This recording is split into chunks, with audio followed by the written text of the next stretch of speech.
Notre prochaine invitée, je le disais justement avant l'entrevue, ça commence à être une habituée de nos studios. Karine Boutin du Havre des Femmes, bonjour. Bonjour. Comment ça va? Ça va bien, merci. Oui? Oui. Bon, il faut que je te pose la question pour savoir comment ça va, mais parce qu'on sait toujours que vous représentez la Maison du Havre des Femmes. Oui. Alors, quand on pose la question comment ça va, on la pose à vous. Mais on sait que c'est pas une période facile qu'on vit actuellement. Il y a beaucoup de personnes en détresse actuellement. Donc, raison de plus pour garder le moral, parce qu'on accompagne, oui, les femmes avec ou sans enfants qui vont sortir d'un milieu marqué par la violence. Puis encore là, tu sais, on rappelle aux gens qu'il n'y a pas l'obligation de mettre fin à la relation pour venir chercher du service. Des fois, c'est juste quand on se questionne. Des fois, c'est de prendre une petite pause, prendre un pas de recul. Donc, à ce moment-là aussi, là, on a accès aux services, que ce soit l'hébergement ou les consultations à l'externe. Donc, c'est important de garder le moral pour pouvoir bien accompagner ces familles-là. Karine, il y a beaucoup de demandes parce que la maison est pratiquement pleine. Parce qu'on a beau en parler, mais on dirait que le message ne passe pas. Ben, en fait, nous, Est-ce que c'est une idée que je me fais ou c'est la réalité? En fait, c'est une problématique sociale, la violence conjugale. Donc oui, on va devoir cogner souvent sur le même clou pour faire comprendre les messages, comme quoi que les victimes là, ne sont pas responsables de la violence qu'elles subissent. Donc, c'est une première des choses. Quand que socialement, on va adhérer à ce message-là, on va passer à la prochaine étape. Donc, on va arrêter de minimiser les comportements des auteurs de violence, puis on va plutôt supporter les victimes.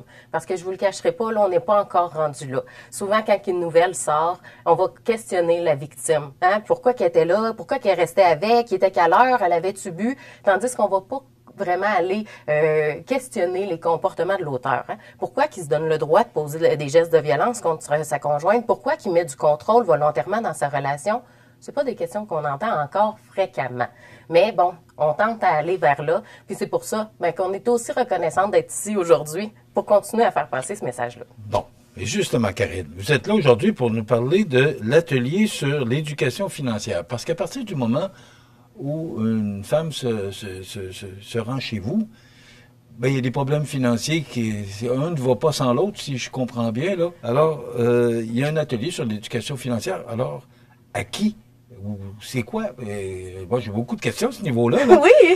Alors, d'abord, à qui ça s'adresse? En fait, ça s'adresse à toutes les femmes qui ont vécu la violence dans leur relation amoureuse, que ce soit passé, des fois ça peut faire 10 ans, des fois c'est assez récent, la séparation, puis il y en a qui se questionnent encore. Est-ce qu'elles vont se séparer? Est-ce qu'elles vont laisser cette relation-là parce que ça l'a encouru? Est-ce que la situation financière les empêche de partir de la maison? Oui, c'est souvent là, tu sais, nous, on dit la porte est ouverte, mais il y a un mur de briques derrière la porte. Puis pour chaque femme victime de violence conjugale, on doit, avec elle, vérifier c'est quelles briques et comment on peut les enlever pour arriver à s'en sortir. Puis l'économie, toute la sphère financière, là, faut pas se le cacher. Si on a acquis une maison ensemble, on a une hypothèque, les voitures, c'était au nom à qui? Ça, qui peut prouver que les paiements ont été faits également des deux parties? Donc, ça vient avec son lot de complexité. Mais la violence économique, c'est une forme de violence vécue très souvent, là, malheureusement, dans les contextes de violence conjugale, c'est quelque chose qu'on voit vraiment à une récurrence là, importante. Expliquez-moi, violence économique. Oui.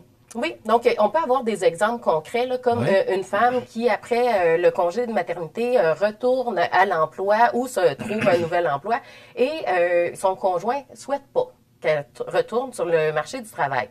Donc, peut-être qu'il va manifester, hein, le fait qu'il n'est pas d'accord. Donc, ça peut mettre une certaine pression. Il peut aussi faire du sabotage. Donc, s'arranger pour que la personne n'ait pas ses entrevues ou qu'elle ne puisse pas s'y rendre. Donc, il y a vraiment des stratégies qui sont mises en place pour empêcher la personne d'avoir son autonomie financière. Ça, c'est un exemple, mais un exemple aussi contraire à la femme qui travaille énormément, qui fait plus de 40 heures semaine et qui ne voit jamais la couleur de son argent car son conjoint est complètement dépendant financièrement d'elle. Donc, il peut utiliser complètement sa paye pour se faire vivre, mais il peut aussi aller rencontrer des dettes en son nom. Donc, on a vu toutes sortes de choses. De voler directement la carte de crédit pour aller magasiner des choses sans lui en parler, c'est une chose. Mais d'aller à la caisse ou d'aller dans une banque pour tenter d'ouvrir un compte, modifier les comptes, ouvrir une entreprise à son nom, C'est pas des farces. La violence économique, ça a des grandes répercussions et c'est beaucoup plus présent que qu'est-ce qu'on peut s'imaginer. Donc, quand on a vu, on a fait le constat que nombreuses femmes arrivaient en détresse en lien avec leur situation économique, ben nous, on s'est dit, on doit redoubler d'efforts pour les accompagner vraiment dans une manière le plus optimale possible. Donc, c'est là qu'on a développé un atelier d'autonomie financière. Okay. Et c'est dispensé comment, à qui, comment ça fonctionne exactement? On l'offre, cet atelier-là, en groupe. Donc, on a des groupes de soutien. Seulement des personnes qui ont subi de la violence conjugale, là, ou c'est ouvert à toutes les femmes? Comme ça vient du Havre des femmes, donc le service est disponible pour les femmes qui ont vécu ou qui vivent de la violence dans leur relation amoureuse. Il y a des ateliers aussi qui vont être offerts à toutes les femmes avec le Centre Femmes La Jardilec. Mais quand on offre, nous, le Havre des femmes, cet atelier-là, oui, ça va être vraiment spécifiquement visé pour les femmes qui ont vécu la violence économique parce qu'on a une réalité différente quand on a été floué, quand on a eu des dettes qui n'étaient pas en nos noms, quand on a perdu là, un peu le contrôle ou si on n'a jamais vu les bills, la manière, les factures, comment qu'on doit procéder pour faire les paiements, parce que c'est pas toutes les femmes qui ont eu accès dans leur vie conjugale de voir c'est où qu'on fait les paiements et tout ça. Non, c'est beau, je m'en occupe. Donc, là, il faut réapprendre. Il y a vraiment un apprentissage qui doit être fait sur comment qu'on fait le budget, comment qu'on le respecte, l'importance de maintenir le budget et de le modifier selon la situation. Karine, les gens qui subissent de la violence conjugale, ils n'ont pas tous la même force de caractère. Effectivement. Comment, bon, il y en a des femmes plus fortes, puis je ne juge pas loin de là, mais il y a des femmes plus fortes que d'autres, il y a des caractères plus forts que d'autres, on le sait, là, on est tous différents un de l'autre. Comment ces gens-là qui ont plus de difficultés, parce qu'ils se sont toujours, ça a toujours été mon chum, mon mari, qui s'est occupé de l'aspect financier, même avec une formation, comment arrivez-vous à donner une bonne formation pour que ces gens-là soient autonomes, soient capables de se prendre en main? Bien, autant là, dans le groupe de soutien est-ce que ça arrive? Oui. Bien, on commence avec ça, hein, parce qu'il faut regagner de la confiance, il faut reconstruire notre estime de nous-mêmes pour dire je mérite mon mieux-être, puis c'est par là que je vais aller, puis je vais mettre les stratégies en place pour. Donc, pour faire ça, ben il faut déjà se dire je vaux la peine, je mérite pas de vivre ça, puis là, on va avancer vers quelque chose qui n'est plus marqué par la violence. Donc, quand on a vécu la violence, c'est pas les messages qui nous restent, c'est plus ça vaut pas la peine, puis je vais être rien sans lui, puis tous les messages qui ont essayé de me marquer avec, ben ils ont fait leur chemin. Donc, nous, on travaille avec elles pour déconstruire ces marques de violence-là, puis au contraire, aller bâtir vraiment quelque chose de solide au niveau de l'estime de soi, la confiance en soi, puis on va les accompagner aussi dans la mise en œuvre de leur nouvelle vie, en commençant par faire un budget. Oui. Parce que nous, on se dit, il n'y a personne qui devrait choisir entre la sécurité puis la stabilité financière. Donc, quand on sent qu'on n'est pas en sécurité chez nous, hein, que ce soit physique, psychologique, économique, ben on a le droit de se choisir puis de sortir de ces relations-là ou de mettre en place des stratégies pour viser notre mieux-être, pour se protéger. On sait qu'il y a une maison pour les hommes aussi, mais est-ce qu'un jour, ces femmes-là peuvent retourner à la maison? Est-ce que vous envoyez des couples qui reviennent, que le monsieur comprend ce qui s'est passé? Comment? Est-ce qu'il y a un pourcentage? Je ne demande pas des statistiques, là, mais moi, j'aimerais savoir, est-ce qu'il y a des gens qui se réhabilitent avec des organismes comme le vôtre, là?